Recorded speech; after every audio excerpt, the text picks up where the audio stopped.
Meus irmãos, a paz do Senhor, mais uma vez aqui para juntos estudarmos a segunda lição desse terceiro trimestre, dia 12 de julho de 2020. Nesta oportunidade, nós estaremos estudando a doutrina da morte, uma lição muito importante que nós vamos estudar neste dia. Eu quero convidar você para pegar a sua Bíblia Sagrada, nossa única regra de fé e prática, para que possamos compreender e estudarmos esta lição. O texto óleo nos diz: pelo que, como por um homem entrou o pecado no mundo, e pelo pecado a morte, assim também a morte passou a todos os homens, por isso que todos pecaram. Romanos capítulo 5, versículo 12. A verdade prática desta lição diz: a morte não é um fenômeno natural na vida humana. Ela é a maldição divina contra o pecado, e só Jesus foi capaz de cravar essa maldição no lenho de sua cruz no Calvário. A leitura bíblica em classe está nos livros dos Salmos, capítulo 39, versículos 4 ao 7, capítulo 90, versículos 4 a 6 e versículos 10 e 12. Vamos ler em nome do Senhor. Salmos 39, versículo 4. Faze-me conhecer, Senhor, o meu fim, e a medida dos meus dias qual é, para que eu sinta quanto sou frágil. Eis que fizeste os meus dias como a palmos. O tempo da minha vida é como nada diante de ti. Na verdade, todo homem, por mais firme que esteja, é totalmente vaidade.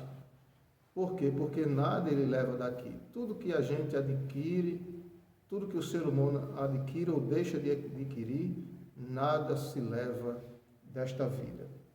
Na verdade, todo homem anda como uma sombra. Na verdade, em vão se inquietam, amontoam riquezas e não sabem quem as levará. Versículo 7. Agora, pois, Senhor, que espero eu? A minha esperança está em ti.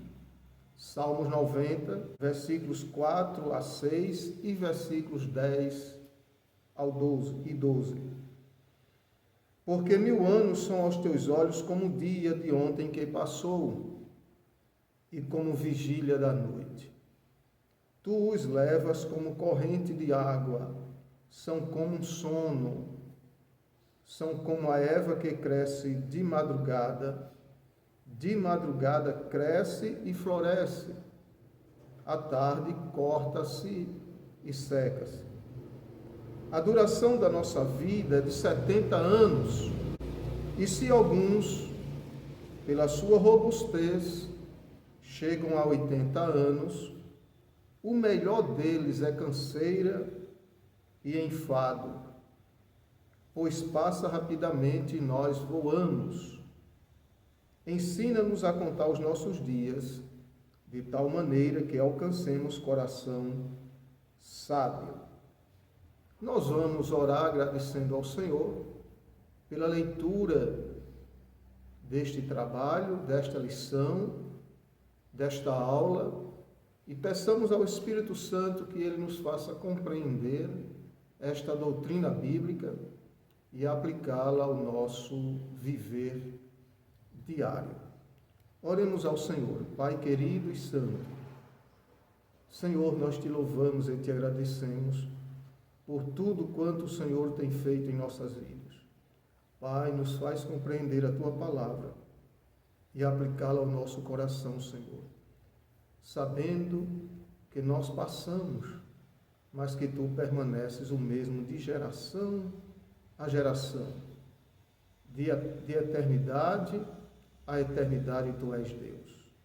Assim te louvamos e te agradecemos em nome de Jesus. Amém. Amém. Graças a Deus, queridos irmãos, segunda lição desse trimestre. A introdução desta lição sobre a doutrina da morte diz o seguinte: a morte é um assunto que evitamos falar e comentar. Entretanto, o viver humano encontra em sua jornada a ameaça da morte. Todos nós somos cientes disso, que a morte é algo que nós não podemos evitar. E nos assustamos com isto, porque não fomos feitos para morrer.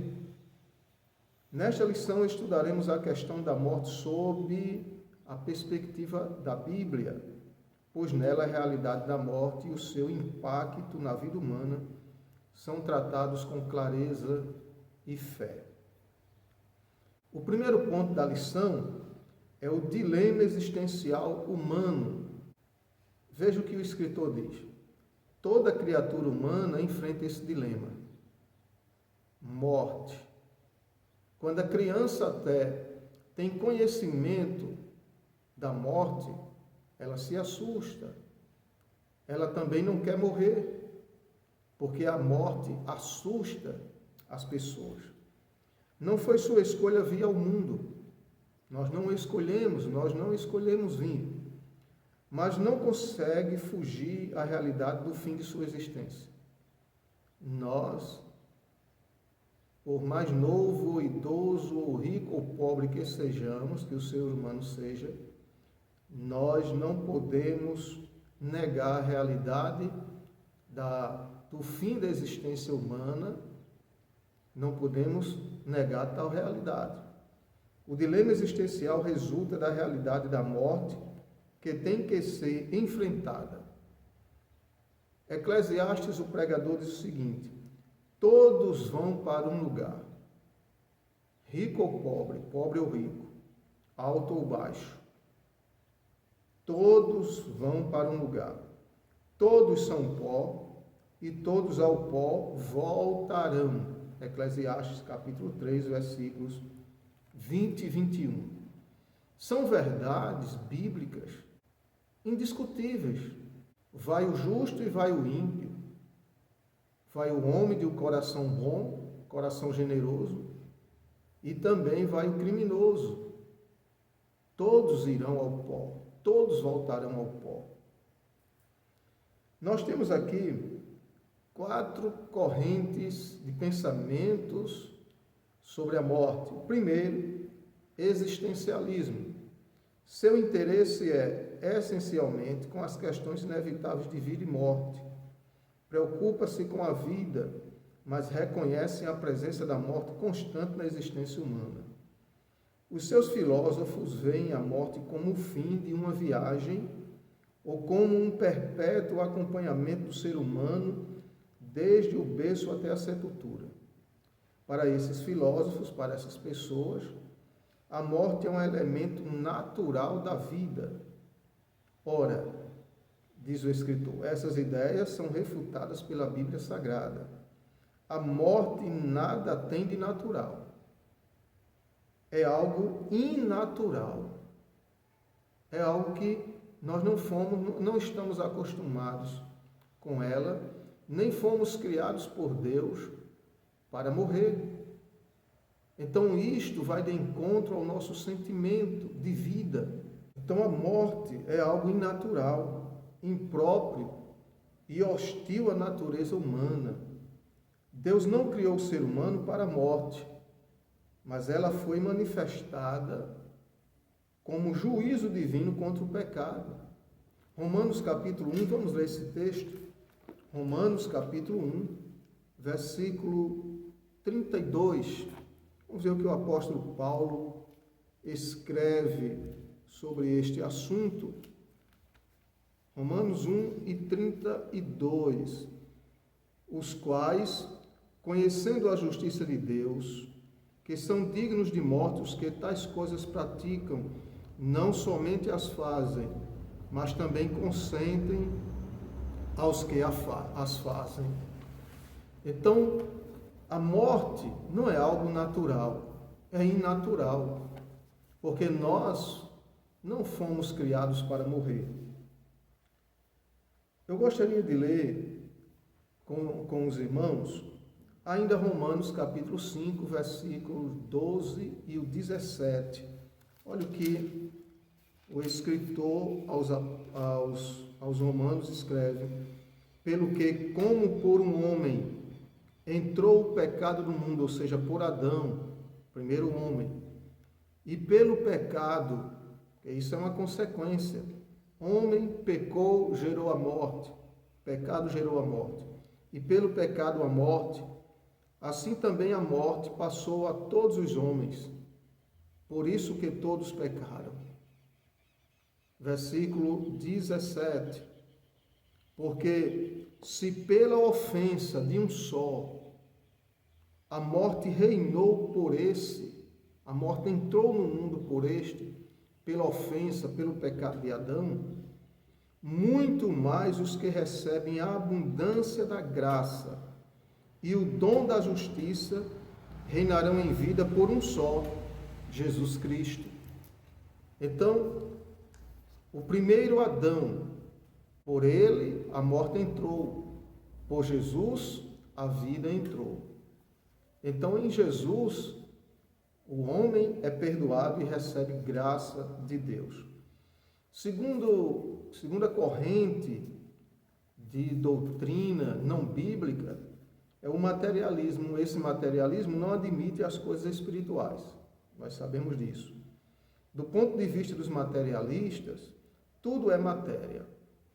Eles entendem que a matéria é incriada, é indestrutível substância da qual todas as coisas se compõem e a qual todas se reduzem.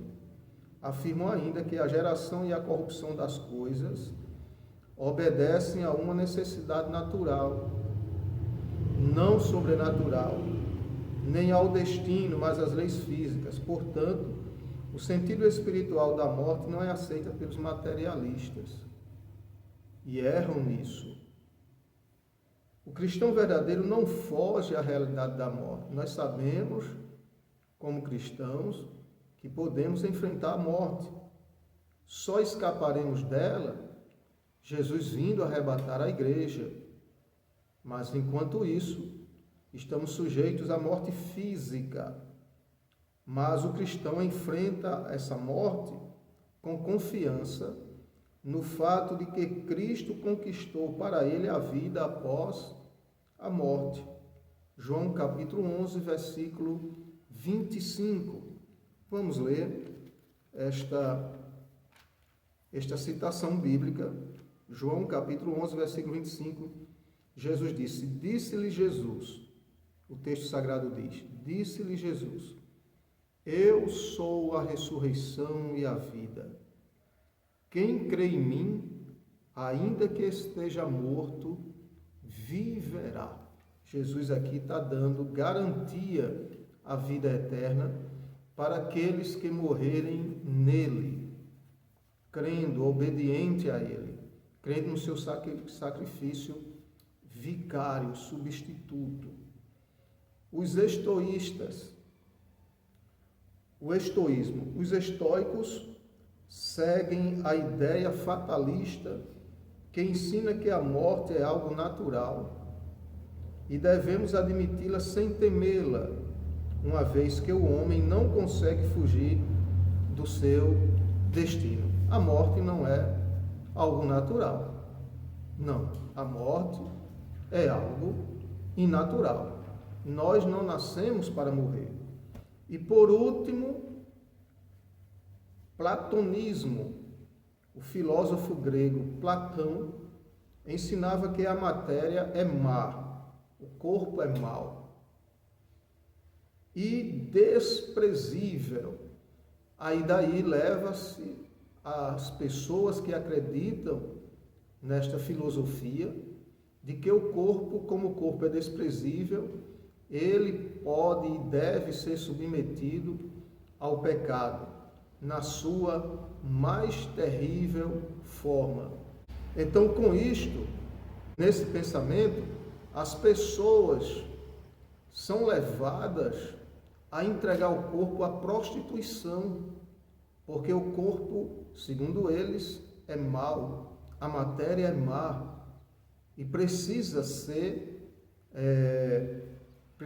passar ou ser entregue à mais terrível promiscuidade. Só o espírito é que importa, diz essa corrente filosófica. Porém, não é assim que a Bíblia ensina. O corpo do cristão, a despeito de ser uma casa material, e eu e você sabemos disso, também temporária e provisória, a Bíblia diz que é o templo do Espírito Santo, nosso corpo. É o templo do Espírito Santo. Então, o corpo não é mau. A matéria aqui não é má. 1 Coríntios, capítulo 3, versículos 16 e 17. 1 Coríntios, capítulo 3, versículos 16 e 17. Não sabeis vós que sois o templo de Deus e que o Espírito de Deus habita em vós? Antes este Espírito de Deus não habitava em nós. Por quê? Porque nós estávamos debaixo do pecado, servindo ao pecado, servindo a Satanás. Mas agora, libertos por Cristo, o Espírito Santo nos lavou, nos regenerou, nos purificou, para que este corpo seja templo dele. Versículo 17: se alguém destruir o templo de Deus, Deus o destruirá, porque o templo de Deus que sois vós é santo. Glória a Deus. Então, este filósofo está completamente errado acerca do corpo. Somos ensinados a proteger o corpo para a manifestação do Espírito de Deus. Então, nós devemos cuidar deste corpo, do nosso corpo. E aí eu abro um parêntese aqui, para que o irmão ou a irmã não entenda, ou venha a entender, que este cuidado que nós temos, que nós devemos ter com o nosso corpo, por ele ser templo do Espírito Santo, e aí eu discordo daqueles que, com o pensamento de cuidar do corpo, se expõem às academias. Nós podemos cuidar do nosso corpo de outra forma, de outra maneira. Quer ter saúde, caminhe, faça exercícios, até em casa mesmo você faz exercício. Mas eu discordo do cristão que com uma subjetividade de cuidar do corpo, o expõe às academias, às roupas imorais, indecentes. Não, nós temos outras formas de nos exercitarmos e cuidar da nossa saúde, evidentemente. Mas cuidar da saúde não quer dizer que nós devemos estar dentro de academias para que tenhamos saúde. Não. Nós podemos ter saúde nos alimentando bem, caminhando de uma forma saudável. O cristão deve se manter dessa forma. Vamos para o segundo ponto desta lição, que tem o título Definição Bíblica para a Morte. Vamos ver agora o que é que a Bíblia diz a respeito da morte.